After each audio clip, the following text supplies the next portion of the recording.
Comment faire refleurir une orchidée? Alors aujourd'hui, on va s'intéresser plus particulièrement au Phalaenopsis. C'est celle que vous trouverez le plus facilement dans vos magasins et en plus, c'est une des plus faciles. Une fois que les fleurs sont tombées, vous avez deux cas. Soit la tige va commencer à jaunir au bout et lorsque la tige est complètement jaune, vous la couperez à ras ici au niveau des feuilles. Le deuxième cas, c'est la tige qui reste verte. Si ça fait des mois qu'elle est là, avec sa tige verte, ses feuilles, et qu'aucune fleur n'apparaît, là, vous couperez au-dessus du troisième bourgeon. Alors, on appelle ça aussi le troisième œil. C'est cette partie renflée ici. Le fait de la couper, ça va lui donner un stress et elle va refaire une nouvelle pousse avec des fleurs. Beaucoup d'orchidées ont besoin d'un écart de température important entre le jour et la nuit. Un Phalaenopsis, par exemple, c'est entre 5 et 7 degrés. Vous la sortez au jardin en fin d'été et au mois de septembre. Vous la mettez à l'ombre d'un arbre, d'une haie, d'un mur pour pas qu'elle soit en plein soleil surtout. Et vous la laissez passer comme ça ses journées et ses nuits au jardin. L'écart de température avec la nuit et le jour va précipiter cette nouvelle mise à fleur de l'orchidée. Vous la rentrerez bien sûr dès que les températures vont commencer à chuter.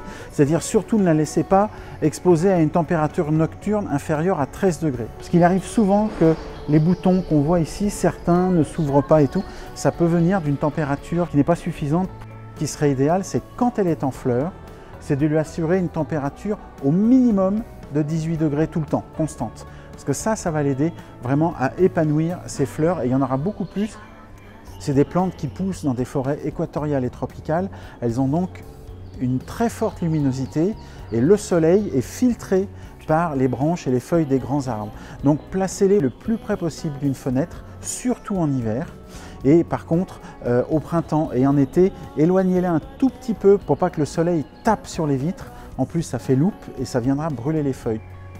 Les orchidées, vous avez remarqué, sont cultivées sur des petits copeaux de bois. Ça permet à l'air de circuler au maximum autour des racines parce que non seulement elles boivent avec leurs racines, mais elles respirent avec leurs racines. Donc c'est très important d'utiliser toujours un substrat bien aéré pour les orchidées. Il faudrait idéalement qu'ils sèchent pratiquement complètement entre chaque arrosage. L'eau s'écoule quand il pleut dans la forêt et très vite ça sèche derrière. Donc il faut essayer de reconstituer ça pour votre orchidée. Une des solutions, c'est vous allez tremper votre orchidée 15 à 30 minutes maximum. Et surtout, une fois qu'elle est trempée, vous la sortez et vous la faites bien égoutter. Ne la replacez jamais dans un cache-pot tant qu'il y a encore de l'eau qui s'écoule du pot. Il ne faut surtout pas d'eau stagnante autour des racines. Les orchidées ont aussi besoin d'une bonne humidité ambiante. Le Phalaenopsis, par exemple, c'est au moins 50% d'humidité. Alors la solution la plus facile, c'est avec un petit pulvérisateur de brumiser la plante tous les jours au moins avec une eau à température ambiante. Mais la solution que moi je préfère, c'est de prendre une grande soucoupe. Vous la remplissez à ras-bord de billes d'argile, vous remplissez d'eau, presque jusqu'en haut, et vous allez venir poser l'orchidée avec son cache-pot sur ce lit de billes d'argile. Et cette eau qui est dans les billes d'argile va s'évaporer et va venir baigner l'orchidée d'une atmosphère bien humide comme elle aime. Et vous avez juste à surveiller régulièrement le niveau d'eau dans cette grande soucoupe. Les orchidées ont besoin aussi d'un apport d'engrais pendant la période de croissance. Grosso modo, c'est entre mars et octobre. Ça va les aider à reconstituer leurs réserves et donc ensuite à bien fleurir. Les orchidées aiment bien aussi une petite ventilation. Par contre, faites vraiment attention, elles craignent les forts courants d'air.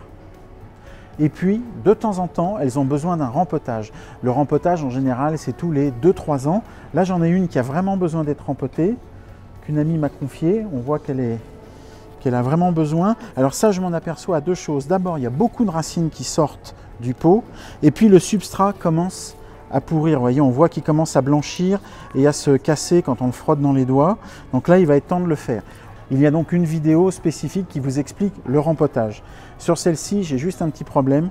Elle est en bouton, donc il va falloir que j'attende qu'elle fleurisse et qu'elle finisse sa floraison avant de la rempoter. On ne touche jamais une orchidée quand elle est en fleur ou en bouton, c'est très important.